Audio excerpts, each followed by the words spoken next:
오늘 아침 우리에게 주시는 하나님 말씀은 누가복음 9장 37절에서 50절까지의 말씀입니다. 누가복음 9장 37절로 50절까지의 말씀을 봉독하겠습니다. 이튿날 산에서 내려오시니 큰 무리가 맞을세 무리 중에 한 사람이 소리질러 이르되 선생님 청컨대 내 아들을 돌보아 주옵소서. 이는 내 외아들이니이다. 귀신이 그를 잡아 갑자기 부르짖게 하고 경련을 일으켜 거품을 흘리게 하며 몹시 상하게 하고야 겨우 떠나가나이다. 당신의 제자들에게 내쫓아 주기를 구하였으나 그들이 능히 못하더이다. 예수께서 대답하여 이르시되 믿음이 없고 패역한 세대여, 내가 얼마나 너희와 함께 있으며 너희에게 참으리요. 내 아들을 이리로 데리고 오라 하시니 올 때에 귀신이 그를 거꾸로 뜨리고 심한 경련을 일으키게 하는지라. 예수께서 더러운 귀신을 꾸짖으시고 아이를 낫게 하사 그 아버지에게 도로 주시니 사람들이 다 하나님의 위엄에 놀라니라. 그들이 다 그 행하시는 모든 일을 놀랍게 여길세 예수께서 제자들에게 이르시되 이 말을 너희 귀에 담아두라. 인자가 장차 사람들의 손에 넘겨지리라 하시되 그들이 이 말씀을 알지 못하니 이는 그들로 깨닫지 못하게 숨긴 바 되었음이라. 또 그들은 이 말씀을 묻기도 두려워하더라. 제자 중에서 누가 크냐 하는 변론이 일어나니 예수께서 그 마음에 변론하는 것을 아시고 어린아이 하나를 데려다가 자기 곁에 세우시고 그들에게 이르시되 누구든지 내 이름으로 이런 어린아이를 영접하면 곧 나를 영접함이요 또 누구든지 나를 영접하면 곧 나를 보내신 이를 영접함이라. 너희 모든 사람 중에 가장 작은 그가 큰 자니라. 요한이 여짜오되 주여 어떤 사람이 주의 이름으로 귀신을 내쫓는 것을 우리가 보고 우리와 함께 따르지 아니하므로 금하였나이다. 예수께서 이르시되 금하지 말라. 너희를 반대하지 않는 자는 너희를 위하는 자니라 하시니라. 아멘. 자, 말씀을 나누기 전에 한 가지 안내사항 말씀드립니다.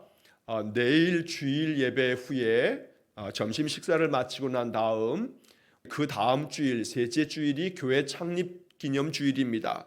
그래서 우리 교회 창립 주일에 우리가 함께 기쁨으로 찬양 잔치를 준비하면서 내일 예배 끝나고 난 다음에는 우리 각 팀별로 연습하는 시간들을 갖습니다. 연습하는 과정에서 서로 각 팀별로 또 교제하고 또 준비하면서 교회를 향한 우리의 마음을 더욱더 가다듬고 또 헌신하는 그런 귀한 시간 되기를 원합니다. 또 내일 예배 다 대면 예배 참석해 주시고 또 아울러 점심 식사 이후에 각 팀별로 연습하는 시간에도 또 많이 참여해 주시기를 부탁을 드리겠습니다. 자, 오늘 우리에게 주시는 말씀 누가복음 9장 37절로 50절까지의 말씀에서 이제 변화산에서 예수님께서 변모하신 모습을 베드로와 야고보와 요한이 보았고 여기가 좋사오니 여기에서 초막을 짓기를 원한다고 베드로가 이야기했지만 하늘에서 소리가 들리면서 이는 내가 택하신 내 아들이라 하시면서 너희는 그의 말을 들으라 말씀하시는 음성을 들었습니다. 아주 놀라운 이 하나님의 영광 중에 있는 바로 그 메시아 예수님을 그들이 보았던 것입니다. 자, 그리고 이튿날 이제 산에서 내려오셨습니다. 내려오시고 난 다음에 이제 그 마을에 이르렀을 때 일어났던 귀신 들린 아이를 그 귀신을 쫓아내지 못해서 남아있었던 제자들이 전전긍긍하면서 있었던 그 장면을 우리가 오늘 본문에서 보게 됩니다.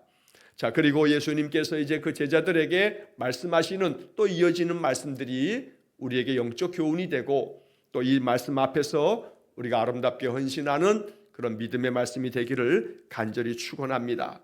자, 본문의 말씀을 묵상하면 37절에서 42절까지의 말씀에서는 바로 그 귀신 들린 아이의 귀신을 내쫓는 주님의 모습을 보게 됩니다. 자, 예수님께서 산에서 내려오셨습니다. 많은 사람들이 모여들어 있는 중에 그 중에 한 사람이 소리질러서 주님께 요청을 합니다. 선생님 청컨대 내 아들을 돌보아 주옵소서. 이는 내 외아들입니다 하고 말합니다. 하나밖에 없는 이 외아들, 그런데 이 아들이 귀신 들려서 고통 가운데 있습니다. 그 아들을 돌보아 달라라고 아버지가 요청하고 있는 겁니다. 39절 말씀에 보니까 귀신이 그를 잡아 갑자기 부르짖게 하고 경련을 일으켜 거품을 흘리게 하며 몹시 상하게 하고야 겨우 떠나가나이다. 사실 떠나간다고 했지만 이게 떠나가는 것으로 이 귀신이 나가는 게 아니라 계속해서 이 아이를 괴롭히면서 떠나갔다가 들어왔다가 그런 모습들을 반복하는 것으로 보여집니다. 자, 이 귀신이 그를 잡아라고 하는 이 표현 속에 바로 이 귀신이, 영적인 존재가 한 아이의, 한 사람의 생명을 좌지우지하고 있는 그런 모습으로 이 성경이 기록하고 있는 것입니다. 자, 귀신이라고 하는 것이 성경에 계속 등장을 합니다. 이 귀신에 대한 이야기를 할 때 우리 동양인들은, 또 우리 한국 사람들은 이 전통적으로 무속 신앙이 있어서 이 무속의 개념이 들어와서 살아있는 사람이 원한을 품고 죽게 되면 이 원한이 다 해소되지 않았기 때문에 그의 영이 구천을 떠돈다, 또 혹은 그가 귀신이 된다라고 하는 생각에 관념을 갖습니다. 이건 무속에서 나온 그런 관념에 불과합니다. 사람이 죽으면서 그 죽은 영혼이 귀신이 된다라고 하는 그런 생각을 기독교인들 중에도 이단으로 정제됐습니다만 김기동 목사라고 하는 저 베레아 교회가 바로 그러한 생각을 가지면서 사람 안에 귀신이 들어있는데 그 귀신은 죽은 자의 영이 귀신이 되어서 들어간 것이라 라고 가르치는 귀신론이 한국교회에서 이단으로 정제된 바가 있기도 합니다. 그것은 무속 사람들이, 무속인들이 갖고 있는 그러한 관념이 들어와 있는 것이지 결코 성경적이지 못합니다. 이 귀신이라 하는 성경의 이야기는 영적인 존재로 성경에 많은 구절이 언급되어져 있지는 않지만 범죄한 천사들이라고 하는 구절을 성경에서 만나게 되는데, 바로 타락하여 범죄한 천사들이 천상에서 쫓겨나가 바로 그들이 마귀의 권세, 그 부리는 영인 귀신들이라 라고 성경은 그렇게 설명하고 있는 것입니다. 자, 여기서 우리는 이 말씀들을 그냥 이렇게 이해하고 해석하면 좋겠습니다. 영적인 존재가 한 사람의 육체적인 삶에도 영향을 미친다라고 하는 겁니다. 쉽게 말해서 이 이야기를 뒤집어 얘기하면 우리가 성령을 늘 사모할 때 하나님의 영이 우리 안에 충만하면 우리의 육신의 모든 삶에서도 활기가 가득하고 하나님의 은혜가 충만해졌을 때 그런 영적인 은혜가 우리의 일상의 삶에도 영향을 미치게 됩니다. 마찬가지로 악한 영이 그 한 사람의 삶을 엉망으로 만들고 그 삶을 피폐하게 만들고 병들게 만드는 그런 요소가 있음을 오늘 이 39절이 말씀하고 있다라고 생각하면 좋겠습니다. 그래서 이 말씀을 바라보고 또 읽을 때마다 악한 영에 의하여 우리의 마음, 우리의 심령이 회방되지 아니하고 또 상함을 당치 않고 오직 우리 안에서 성령의 충만함으로 내 마음도 내 생각도 성령이 가득함으로 그 안에 생명과 평안이 넘치는 그런 삶이 되어야겠습니다. 반대로 하나님의 영이 우리 안에 가득하지 않으면 마귀는 끊임없이 우리의 마음에 틈타 우리의 마음을 번민케 하고 우리의 마음에 괜한 염려와 불안에 사로잡혀서 하나님의 말씀을 믿음으로 받지 못하도록 방해하는 그런 영적인 존재를 귀신이라 마귀라 우리가 이렇게 이해하는 것이 좋겠습니다. 자, 어쨌든 2000년 전에 오늘 이 상황에서 아직은 정신건강의학이라고 하는 의학적인 발전이 이루어지지 않은 시대이기 때문에 사람들이 미쳤다라고 이렇게 표현되어지는 것들이 종종 고대 세계에서는 많이 귀신 들렸다라고 하는 그런 표현으로 사용되기도 합니다. 자, 그래서 영적인 어떠한 현상이든지 또 어떠한 신경학적인 그런 정신건강에 질환이 생겼든지 간에 이것으로 인해서 주님 앞에 상처 입은 자를 데려 나옵니다. 이 아버지는 아들을 돌보아 달라고 하는 말씀으로 주님의 도움을 구하고 있습니다. 그런데 40절의 말씀에 당신의 제자들에게 내쫓아 주기를 구하였으나 그들이 능히 못하더이다 라는 그런 구절이 덧붙여집니다. 예수님께서 베드로와 야고보와 요한과 함께 그 산에 올라가 기도하시면서 변모하셨던 그 중에 바로 그 마을 동네에서는 이런 일이 벌어졌던 겁니다. 자, 그러니 베드로와 야고보와 요한을 제외한 나머지 9명이 이 남아 있었는데 이 남은 제자들에게 이렇게 청하였지만 귀신을 쫓아내지 못하더라 라는 이야기를 하고 있는 것입니다. 사실 9장을 우리가 시작하면서 9장 1절에서 6절까지의 말씀에서 예수님께서 제자들을 파송하시는 장면을 이미 본 바가 있습니다. 즉 예수님이 제자들을 파송하실 때 우리가 9장 1절로 6절의 말씀을 보다 보면 주님께서 이 제자들에게 제자 훈련을 1년 넘도록 이렇게 주님과 함께 동고동락하면서 말씀을 배우고 훈련했던 이들을 이제 파견하여 실습을 하도록 그렇게 보내실 때에 귀신을 제어하는 또 병을 고치는 그런 권능을 주셨다고 성경은 말씀하고 또 제자들이 실제로 나가서 이렇게 파송되어져서 많은 사역을 펼쳐갈 때에 병자들을 고치는 그런 능력들을 이미 경험하고 돌아와서 예수님께 보고한 바도 있습니다. 그러니까 능히 이 제자들이 귀신 들린 이 아이를 치유할 수 있는 권능이 그들에게 이미 주어졌고 그 경험을 한 바가 있다는 겁니다.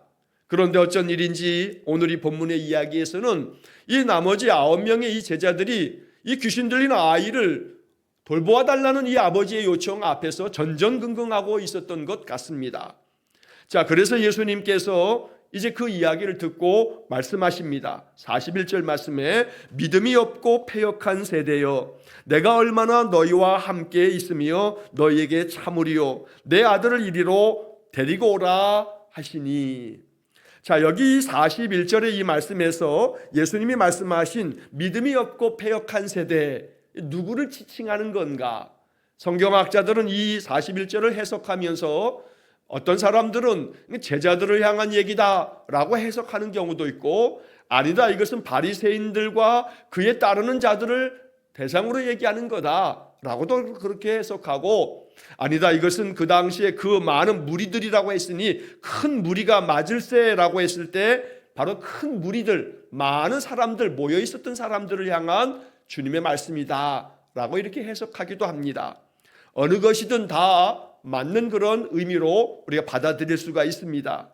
믿음이 없었던 이 9명의 제자들은 이미 병 고치는 능력과 귀신을 제어하는 권능을 받은 바가 있으니 믿음이 없고 패역한 세대다라고 하는 얘기가 제자들일 수도 있고, 믿음 안에서 이 문제를 해결하지 못한 그 당시에 이 많은 무리들, 그 사람들을 향한 주님의 책망의 말씀이기도 합니다. 자, 여기 개역개정 성경은 패역한 세대요 라고 번역을 했지만 세번역 성경과 쉬운 성경을 보면 삐뚤어진 세대요 라고 번역을 합니다. 믿음이 없고 비뚤어진 세대, 마음이 비뚤어지고 생각이 비뚤어진 세대를 향한 주님의 일침의 말씀이 되겠다는 것입니다. 자, 그러면서 주님은 내가 얼마나 너희와 함께 있어야겠느냐, 내가 얼마나 너희를 참으리요 하시면서 그 아들을 데려오라고 말씀하십니다. 즉 이 이야기는 이렇게 우리가 이해할 수 있습니다. 내가 얼마나 너희와 함께 있으며 너희에게 참으리요 라고 하는 이 말씀에서 우리는 이 나머지 여기 머물러 있었던 9명의 제자가 아직도 여전히 믿음이 없어서 이 능히 귀신 들린 이 아이를 치유할 수 있음에도 불구하고 아직도 믿음으로 이 문제를 해결하지 못하는 그런 제자들을 향한 주님의 책망의 말씀처럼 또 이 말씀을 읽을 수도 있겠다는 겁니다. 주님이 계시지 않으면 어찌할 바를 알지 못하는 제자들의 모습, 결국 주님이 계시지 않아도 주님께서 우리에게 주신 성령의 충만함으로 이 귀신 들린 자의 이 귀신을 내쫓을 수 있었을 텐데 그렇지 못했던 이 제자들의 모습을 주님께서 야단하고 계시는 것입니다. 오늘 우리 안에 이 말씀을 읽으면서 능히 내 안에 주신 믿음이 권능이 있음을 우리가 알아야겠습니다. 내가 가지고 있는 주님을 향한 믿음은 능히 나의 삶의 많은 것들을 해결해 갈 수 있는 그런 능력이라고 우리가 마음 가운데 여기고 확신해야 됩니다. 그래서 믿음 안에서 기도하고 믿음 안에서 말씀을 통해서 교훈을 얻은 대로 순종하며 살아갈 때 바로 그 속에 주님의 능력이 나타날 줄로 믿습니다. 자, 이렇게 그 아들을 데려오라 말씀하실 때 그 아이가 나오자 귀신이 그를 거꾸로 뜨리고 심한 경련을 일으켰다고 성경은 적고 있습니다. 이에 대해 예수님께서 더러운 귀신을 꾸짖으시면서 아이에게서 나가라 했을 겁니다. 그러자 그 아이가 고침받고 아이가 낫게 되었다고 성경은 묘사하고 있습니다. 예수님께서는 더러운 귀신이 결코 이 아이를 괴롭히지 못하도록 이 아이를 고치셨던 겁니다.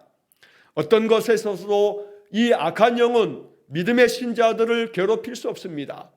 너희가 마귀를 대적하라, 그리하면 너희를 떠나가리라고 그렇게 성경은 말씀합니다. 언제나 우리의 신앙, 우리의 인생의 삶에서 늘 성령의 충만함 속에 어느 것도 우리의 마음도 몸도 괴롭히지 못하도록 항상 기도하면서 하나님의 은혜를 구하는 복된 삶이 되기를 간절히 축원합니다.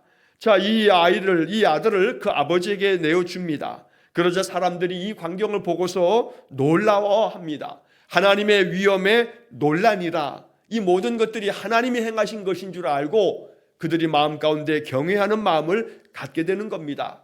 자, 그들이 다 그 행하시는 모든 일을 놀랍게 여길세 예수께서 제자들에게 이르시되 이 말을 너희 귀에 담아두라. 인자가 장차 사람들의 손에 넘겨지리라 하시되 그들이 이 말씀을 알지 못하니 이는 그들로 깨닫지 못하게 숨긴 바 되었음이라. 또 그들은 이 말씀을 묻기도 두려워하더라. 자, 여기 43절과 또 44절, 45절에서 사람들의 반응을 보게 되는데 많은 사람들은 주님께서 행하신 이 모든 놀라운 일들을 보면서 놀라워했다고 했습니다. 그런데 제자들은 우리는 어찌하여 이러한 일을 하지 못했습니까? 라고 마태나 마가의 복음서에는 그런 이야기의 질문이 나옵니다. 자, 그에 대해서 예수님께서 제자들에게 대답하시기를 44절에 이 말을 너희 귀에 담아두라 라고 말씀하시면서 주님께서 또다시 고난을 당하실 것에 대해서 말씀하고 있습니다.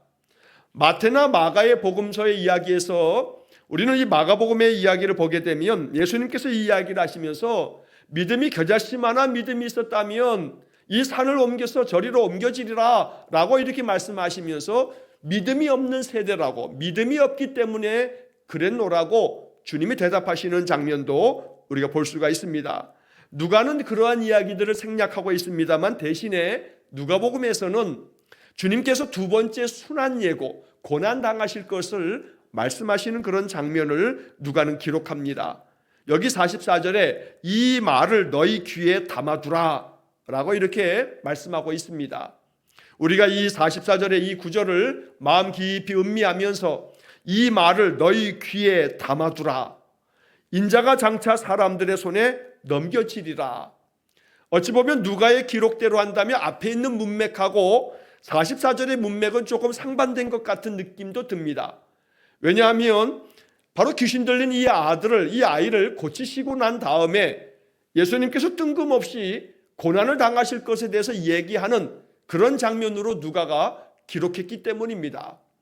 그러나 여기서 누가가 의도하고 있는 바는 많은 사람들이 예수님께서 이 귀신 들린 아이를 고치시는 것을 보면서 놀라워할 때 이런 것들로 인해서 사람들이, 거기 모여 있었던 많은 사람들이 또다시 예수님이 메시아 되신다라고 하는 것을 알아차리면서 동시에 그들이 가지고 있었던 잘못된 메시아관, 그들이 생각했던 그 메시아가 오면 로마로부터 우리를 독립시키고 다윗 왕 때처럼 우리 이 민족을, 이 나라를 로마보다도 더 뛰어난, 더 힘이 강한 나라를 만들 거다라고 하는 그런 정치적인 의미에서의 메시아를 고대하고 있었기 때문에 예수님께서는 그거 아니다, 인자가 장차 사람들의 손에 넘겨지리라 라고 하는 말씀을 통해서 나는 정치적인 왕으로서 이 땅의 많은 나라의 사람들을 로마로부터 구원하기 위해서 온 것이 아니다. 나는 대속의 죽음으로 죽기 위해서 왔다. 그래서 인자가 장차 사람들의 손에 넘겨지게 될 거다라고 한 두 번째 이 고난에 대한, 죽음에 대한 예고를 말씀하고 있는 것으로 누가가 기록하고 있는 겁니다. 그러니까 누가의 의도는 많은 이들이 예수님이 또다시 귀신을 고치시는 이 장면을 보면서 메시아에 대한 그들의 잘못된 생각을 바로잡기 위해서 바로 고난받는 종으로 오신 예수님에 대한 이야기를 여기서 언급하고 있다는 겁니다. 한편 45절의 말씀에서 누가는 이 제자들이 이렇게 예수님께서 고난에 대한, 죽음에 대한 예고를 하실 때마다 제자들이 이것을 알아차리지 못했다고 적고 있습니다. 이미 앞에서 베드로가 신앙 고백을 하고 나왔을 때 주님이 첫 번째로 고난받을 것과 죽을 것과 사흘 만에 살아나실 것에 대해서 첫 번째 예고하셨을 때 베드로는 예수님께 항변하다가 사탄아 내 뒤로 물러가라 하는 책망을 받은 바가 있습니다. 그랬던 기억이 있기 때문에 제자들은 감히 예수님이 두 번째로 고난받을 것을 예고하셨을 때 어느 누구도 이것에 대해서 묻는 자가 없었다고 지금 오늘 본문 45절에서 말씀하고 있는 겁니다.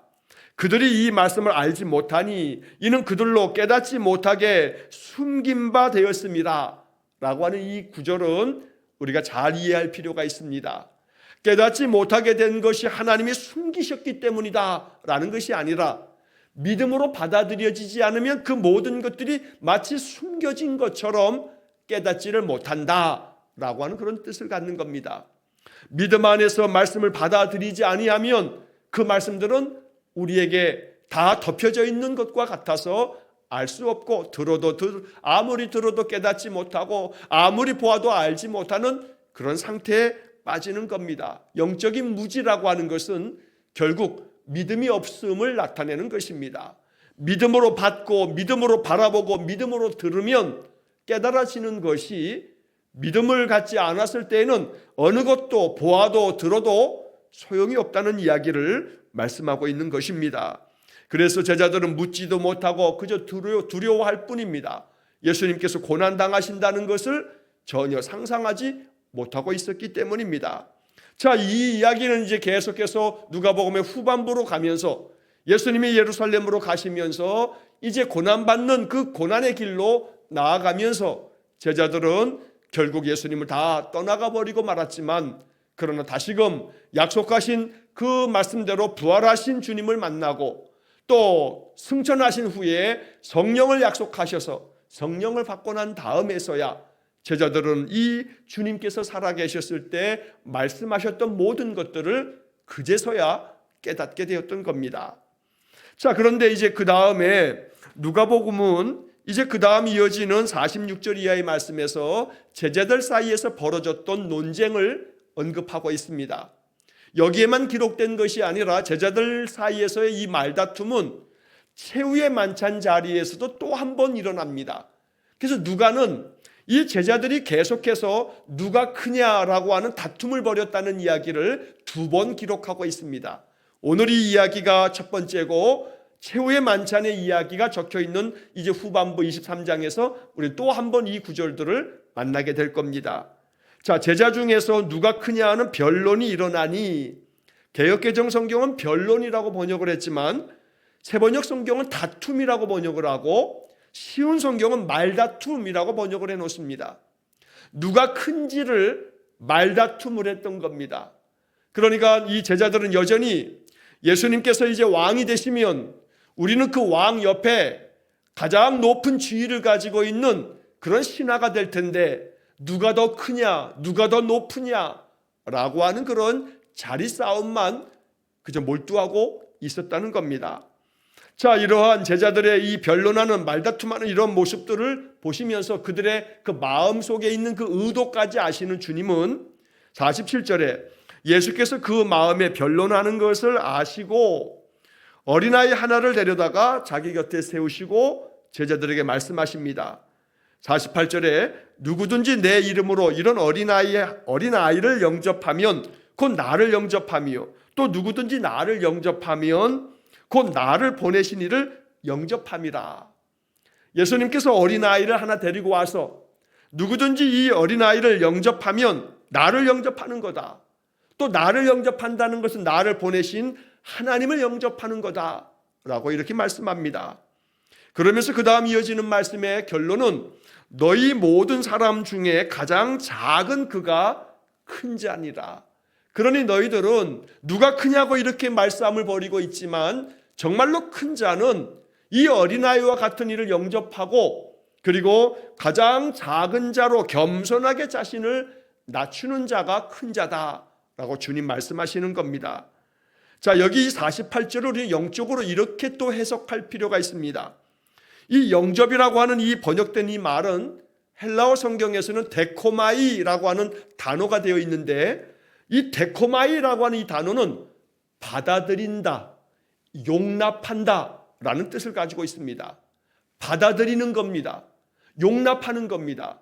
용납한다라고 하는 이 용납이라고 하는 말은 사전에 보면 이렇게 풀이가 되어 있습니다. 너그러운 마음으로 다른 사람의 말이나 행동을 받아들이는 것. 너그러운 마음으로 어떤 사람이 어떤 말을 했을 때 그 말조차도 받아들여주고 그 사람의 행동까지도 너그러운 마음으로 받아주는 것. 이게 바로 용납입니다.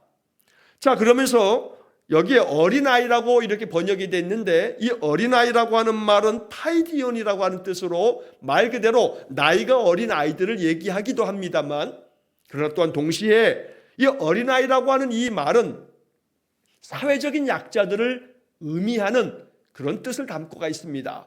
왜냐하면 어린아이라고 하는 것은 2000년 전 유대 땅에서는 사회적인 약자들, 즉 고아와 또 과부들과 또 힘없는 나그네들과, 즉 다시 말해 보호가 또 혹은 돌봄이 필요한 사람들을 말할 때 사용되어지는 그런 표현으로 관용적으로 사용되어지기도 했던 것입니다.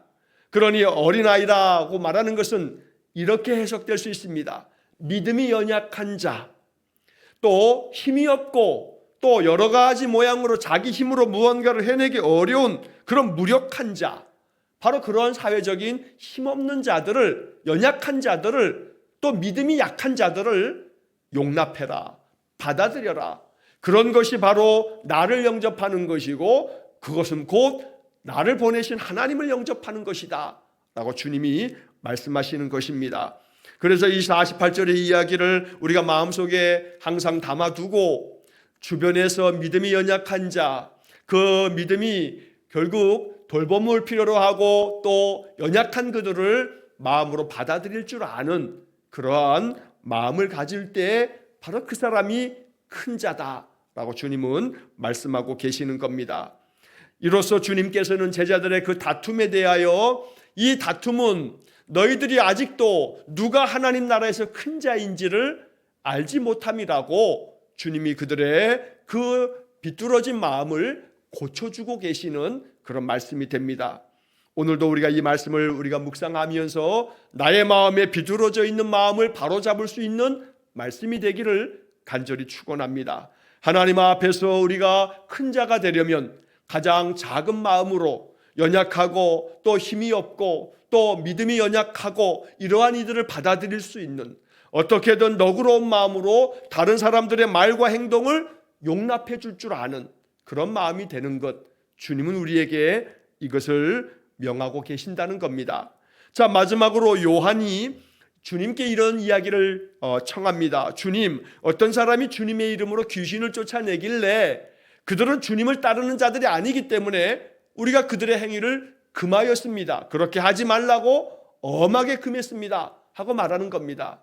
그러자 예수님께서는 오히려 반대의 말씀으로 이 요한과 제자들에게 말씀합니다. 금하지 말라. 너희를 반대하지 않는 자는 너희를 위하는 자니라.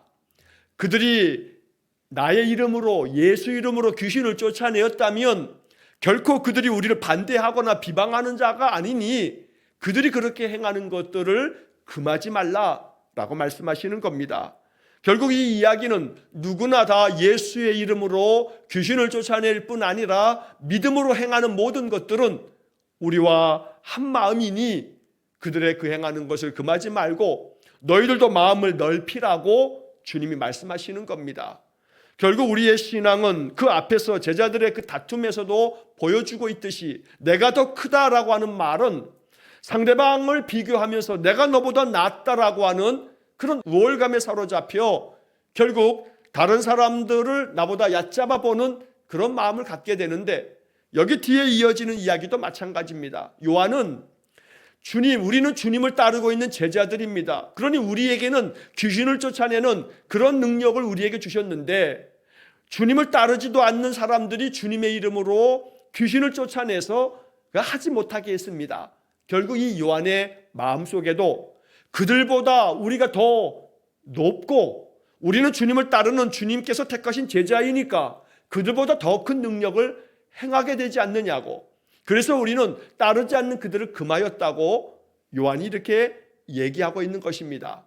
주님께서는 이것조차도 그 요한과 제자들에게 금하지 말라 하시면서 너희들의 마음조차도 넓혀라 라고 주님은 말씀하고 계시는 겁니다. 오늘 이러한 말씀을 통해서 우리의 신앙의 깊이가 깊어지고 우리의 신앙의 넓이가 넓어져 갈 수 있기를 간절히 축원합니다. 그래서 용납하지 못할 자가 없고 받아들이지 못할 일이 없고 넓고 깊은 마음으로 더 큰 자가 되기 위해서 더 겸손하게 많은 이들을 품을 줄 아는 그런 믿음의 사람 되시기를 간절히 축원합니다. 오늘 주시는 말씀을 통해서 성령께서 우리의 마음에 깨닫게 하시는 바를 마음에 묵상하면서 이 말씀대로 순종하면서 주님의 길을 따르는 신실한 제자가 되시기를 주의 이름으로 간절히 축원합니다. 기도하겠습니다. 자비로우신 아버지 하나님, 언제나 말씀 속에서 길을 찾고 말씀이 명하시는 대로 순종함으로 참 제자가 되기를 간절히 원합니다. 오늘도 기록된 이 말씀을 통해서 깨닫는 바를 따라 순종하게 싸우니 성령께서 우리의 마음을 인도하시고 주장해 주옵소서. 언제나 너희 귀에 이 말을 담아두라고 말씀하시니 주님의 말씀을 마음에 담고 그 말씀들이 늘 시시때때로 항상 주의 성령께서 말씀이 생각나게 해주시기를 간절히 원하오니 늘 말씀대로 늘 말씀에 순종하며 그 말씀 따라 살아가는 우리 성도들 되게 해 주옵소서. 예수님 이름으로 기도하옵나이다. 아멘. 우리 구주 예수 그리스도의 은혜와 하나님 아버지의 극진하신 사랑과 성령의 교통하심이 날마다 주시는 말씀을 마음에 담고 말씀의 명을 따라 순종하며 살아가기를 간절히 기도하는 머리 숙인 귀한 성도들 위해와 저들 가정과 온 가족들 위해 영원토록 함께 하시길 축원하옵나이다. 아멘.